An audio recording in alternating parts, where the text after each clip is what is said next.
हे खूप मोठं आश्चर्य आहे. हे ऑन व्हिडिओ रेकॉर्ड आहे. ही क्लिप टीव्हीवर सुद्धा चाललेली सर. की तक्रारी करून सुद्धा तुम्ही जिवंत आहात, ह्यात खूप मोठं आहे. तिसरी गोष्ट सांगायची म्हणजे की जेव्हा एखादा कार्यकर्ता काम करायला लागतो समाजाचं, तेव्हा त्याला संघर्ष सुरुवात घरापासून करावं लागते. जेव्हा मी सुरुवातीला काम करायला सुरुवात केली तेव्हा माझ्याच सख्या मामाना गावापासून, माझ्या जे लिंबागंज गाव आहे त्या गावापासून एक 7-8 किलोमीटर अंतरावर गोलवडी नावाचं गाव आहे. ते परंपरागत 15-20 वर्ष सरपंच असल्यामुळे त्यांनी योजना जी होती ती योजनाचे संपूर्ण पैसे 47 लाख रुपये त्यांनी घशामध्ये घातले. ना त्यांनी पाण्याची टाकी बांधली, ना त्यांनी विहीर खोदली. मात्र जेव्हा त्याची तक्रार केल्यानंतर ते जेव्हा सख्खा माझा मामा आईकडे आला माझ्याकडे की गणेशनी माझी अशी तक्रार केली, तेव्हा आई तर म्हणायचे, आई म्हटली तू जर माझ्या म्हणजे तुझ्या मामाची तक्रार माझं जर नाही घेतली तर मी घर सोडून जाईल. आणि विशेष म्हणजे ते घर मी तक्रार माझं नाही घेतली, आई त्या क्षणी घर सोडून गेली माझं. त्याबरोबर वडील माझे शिक्षक आहेत, निवृत्त शिक्षक आहेत. ते म्हणले जरी तू तुझ्या जागी बरोबर असलास तरी शेवटी आयुष्यभर तिला त्या सोबत राहण्याचं वचन मी घेतलं नाही. त्याच्यामुळे ती जर राहण्यात राहायला जात असेल तर मी सुद्धा राहायला जाईल. दोघं आई वडील राहायला गेले. त्यानंतर तब्बल 6 ते 7 महिन्यानंतर दोघंही वारले, परंतु घरी आले नाही. इतका मनस्ताप एखाद्या सामाजिक कार्यकर्त्याला सहन करायला लागतो, ही वेदना आहे. दुसरी गोष्ट म्हणजे मराठवाड्यामध्ये जर पाहिलं तर बीड जिल्हा सर्वात शेतकरी आत्महत्या करतोय. 2023-24 मध्ये बीड जिल्ह्यामध्ये 205 शेतकऱ्यांनी आत्महत्या केला. आता जानेवारी 2025 ते आता ह्या 8 महिन्यामध्ये तब्बल 175 शेतकऱ्यांनी आत्महत्या केलेल्या आहेत. नियमानुसार आत्महत्याग्रस्त शेतकरी कुटुंबियांना 1 लाख रुपये मदत ही 15 दिवसाच्या आतमध्ये मिळायला पाहिजे, हे न्यायालयाचे आदेश असतात. परंतु दर 8-8, 9-9, 10-10 महिने आम्हाला मिळत नाही त्या शेतकऱ्यांच्या कुटुंबियांना. मी पोतराज आंदोलन केलं होतं. अर्धंगनावस्थेमध्ये जिल्ह्याच्या दारामध्ये जाऊन त्यांच्या कार्यालयासमोर आम्ही स्वतःच्या अंगावर फटके मारले. तेव्हा 5 वाजता त्यांनी त्या शेतकऱ्यांना निधी दिला. तर हा प्रश्न जो म्हणतो आपण त्याला की जर एखादा कार्यकर्ता प्रामाणिक असेल तर त्याला दखल घ्यावीच लागते. दुसरी वेळ फार कमी आहे कारण की बाकीचं नाही बोलायचं आहे. त्यामध्ये आपण एक शेवटचा सांगतो की जर आंदोलन करताना माहिती आणि कार्यकर्ते भरपूर आहेत, माहिती घेत आहेत, पण जर तुम्ही रस्त्यावर उतरत नसताल तर त्या माहिती अधिकाराचा फार काही विशेष नाही.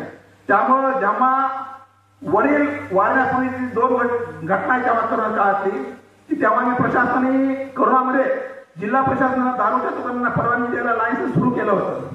तेव्हा मी लेखी निवेदन दिलं होतं की जर प्रशासनाला, सरकारला या अशा अवस्थेमध्ये जर महसूलसाठी दारूच्या दुकानं उघडत असतील तर आम्ही भीक गोळा करून प्रशासनाला मदत देऊ.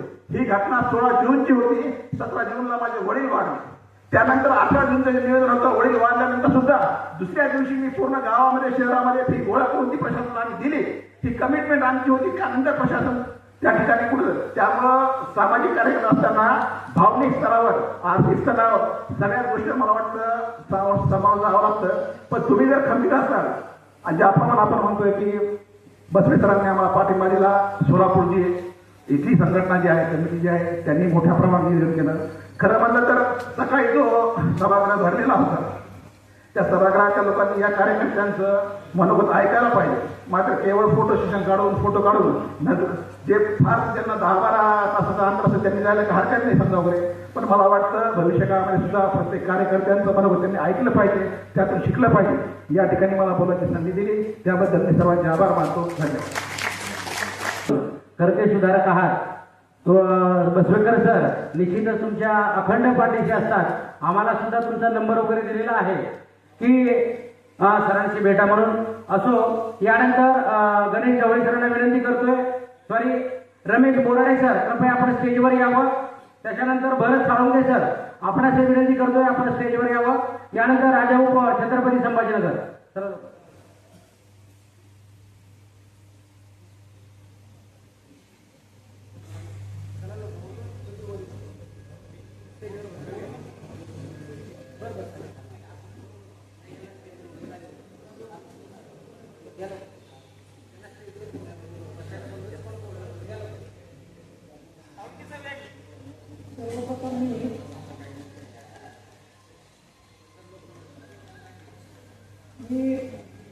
महाराष्ट्राचा राज्यदैवत छत्रपती शिवाजी महाराजांना नमन करतो आणि सर्व कार्यकर्त्यांना एक 2च मिनिटात मी सांगणार आहे. आज सकाळपासून आपल्याला अतिशय चांगल्या मार्गदर्शनाचा डोस मिळालेला आहे.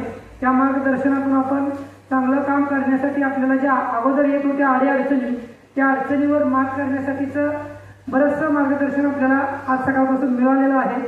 त्या मार्गदर्शनानंतर माझ्यासारख्या सामान्य कार्यकर्त्याने परत मार्गदर्शन करायसाठी आम्हाला संधी दिली आहे. हीच संघाचं धन्यवाद.